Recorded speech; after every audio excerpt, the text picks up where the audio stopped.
Big Bang Michael Lasky here, and these are the best, worst martial arts films, part 1. And I'm thinking about making this a YouTube channel called Martial Arts Masterpiece Theater where I delve deeper into these movies. Let me know if you want it. Today, let's talk about Miami Connection.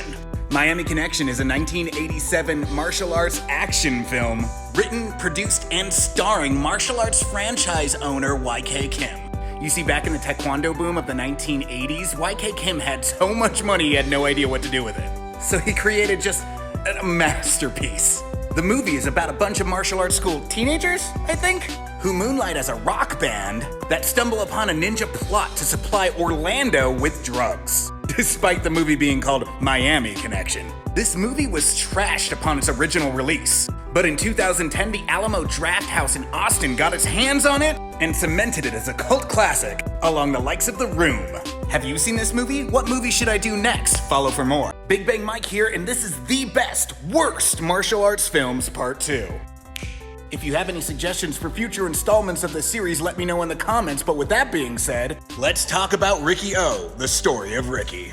So this is gonna be a little hard to do a video on because I don't want TikTok to take it down because of the images that I might use. But Riccio is in a subgenre of films called martial arts splatterhouse. Usually reserved for the horror genre, splatterhouse is gory to the point of cartoonish. They don't walk the line in this film, they dang right blow right through it. By the way, this character and the last character, same character.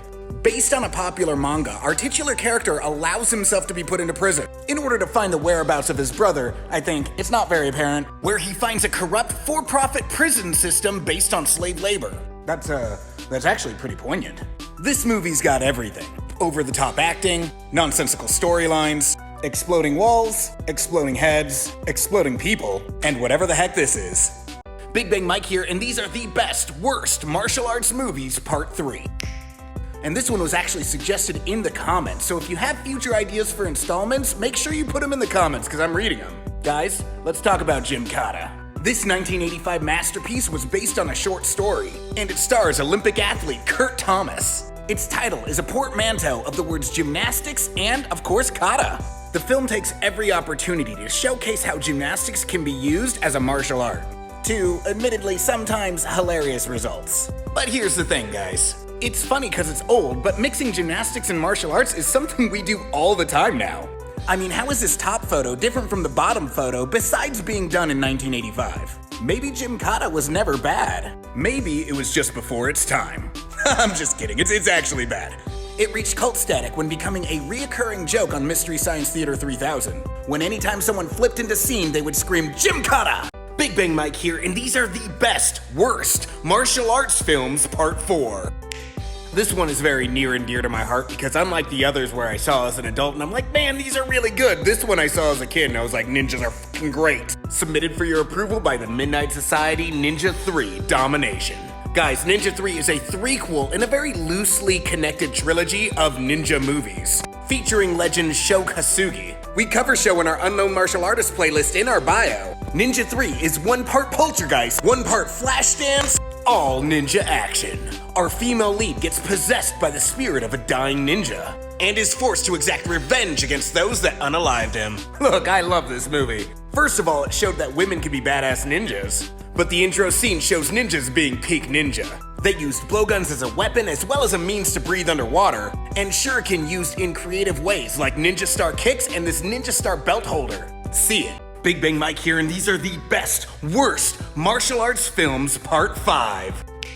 As always, remember to react to this content if you want to see more of it. Today we're gonna hit up the martial arts film known as Challenge of the Tiger. Challenge of the Tiger is a 1980s martial arts film starring Bruce Lee. No, not this Bruce Lee. This Bruce Lee. Bruce Lee. Alright, for those of you youngins out there, there's a whole genre of martial arts film in history known as Bruceploitation. Basically, Bruce Lee's death caused a void in cinema that people tried to fill. There was Bruce Lee, Bruce Lee, and Bruce Lee, also known as Dragon Lee, and many, many more. Anyways, Challenge of the Tiger attempts to take on the same spy motif as Enter the Dragon, but doesn't hit his mark quite as well. It cemented itself as a kung fu cinema classic when its lead character fought a bull with his bare hands. It was also named Gymkata Killer for one VHS release to exploit another film in the series. Big Bang Mike here, and welcome to the best, worst martial arts movies, part 6. If you have any suggestions for future installments, hit me up in the comments. Cause this one comes to me via my Twitter page, so follow me there. It's high time we hit up 1995's The Power Within. It stars William Zabka as the main baddie. Yup, that William Zabka. As well as the famous Gerald Okamura, who was in my season of Power Rangers. Look, there I am. And Ted Jan Roberts, who coincidentally was also in my season of Power Rangers, as the lead in the failed Masked Rider spinoff.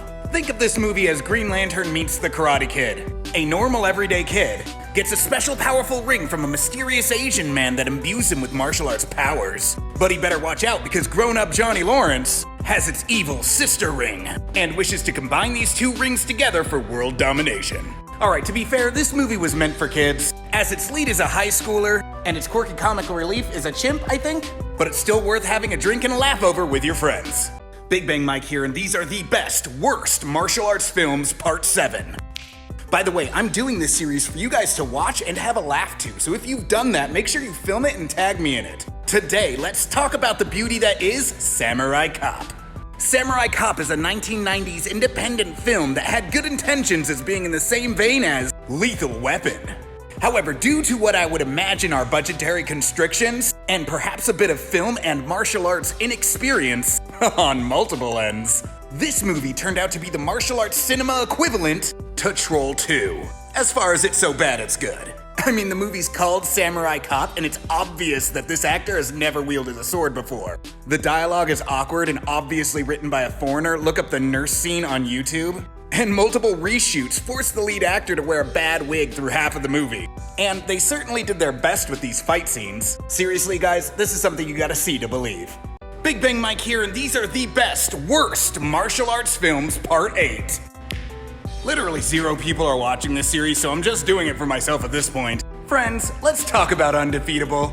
Undefeatable recently went viral for its last fight scene of 2 flex dudes flex fighting each other for flex supremacy. But it stars martial arts movie icon Cynthia Rothrock. She led in a slew of martial arts home video releases in the 90s. In this movie, a crazed martial arts maniac is collecting eyeballs Three Stooges style, while Rothrock is looking to collect money through underground fight clubs to pay for her sister's college. There's also a buff kung fu cop in it, for some reason, I don't know. Anyways, the plot is just a pretense for fight scenes, which are honestly not that bad, final fight scenes notwithstanding. If you're a fan of that Hong Kong-style Peking opera sort of early 90s fight choreography, in the same vein as early Jackie Chan or the Shaw Brothers, you might actually dig this film unironically. Big Bang Mike here once again, and welcome to the best, worst martial arts movies, Part 9. Today we're hitting up American Ninja. Not to be confused with American Ninja Warrior. It's part of a larger franchise of American Ninja movies, and it basically made up exactly how we think of ninjas today, in my opinion. It stars Michael Dudikoff, who I've lovingly dubbed the Karate James Dean. I mean, look at that. He stars as Joe Armstrong, an amnesiac military man who comes to find he was trained to be a ninja from an early age, despite being the whitest dude you know. That's the 80s for ya. These movies go to great lengths to make ninjas seem cool while also still being disposable. We have cool ninja gear, dudes catching arrows and throwing ninja stars, ninjas vanishing and reappearing.